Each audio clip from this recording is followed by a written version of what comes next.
പ്രശസ്ത എക്സോപ്ലാനറ്റുകൾ. നമ്മുടെ സൗരയൂഥത്തിന് പുറത്ത് കോടിക്കണക്കിന് ഗ്രഹങ്ങളുണ്ട്. അവയിൽ ചിലത് ശാസ്ത്രലോകത്തെയും പൊതുജനങ്ങളെയും ഒരുപോലെ ആകർഷിച്ചിട്ടുണ്ട്. അത്തരം ചില പ്രമുഖ എക്സോപ്ലാനറ്റുകളെ പരിചയപ്പെടാം. 1.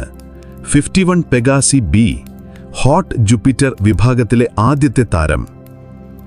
പ്രത്യേകത: 1995-ൽ കണ്ടെത്തിയ ആദ്യത്തെ എക്സോപ്ലാനറ്റാണിത്. സൂര്യനെപ്പോലെയുള്ള ഒരു നക്ഷത്രത്തെ ചുറ്റുന്നത്. എന്തുകൊണ്ട് പ്രശസ്തം?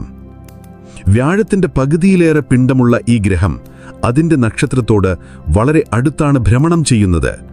വെറും 4 ദിവസമാണ് ഒരു വർഷം. ഇതുവരെ കണ്ടിട്ടില്ലാത്ത ഈ ഹോട്ട് ജൂപ്പിറ്റർ, അതായത് ചൂടൻ വ്യാഴം വിഭാഗത്തിലെ ആദ്യ ഗ്രഹമായി ഇത് മാറി. എക്സോപ്ലാനറ്റ് ഗവേഷണത്തിന്റെ വാതിൽ തുറന്ന ഗ്രഹമാണിത്. 2. ട്രാപ്പിസ്റ്റ് 1 സിസ്റ്റം, 7 ഗ്രഹങ്ങളുള്ള വാസയോഗ്യ മേഖലയിലെ പ്രതീക്ഷ.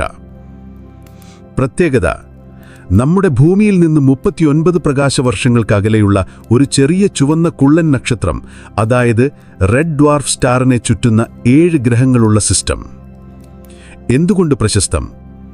ഈ 7 ഗ്രഹങ്ങളിൽ 3 അതായത് Trappist 1E, F and G നക്ഷത്രത്തിന്റെ വാസയോഗ്യമായ മേഖലയിൽ സ്ഥിതി ചെയ്യുന്നു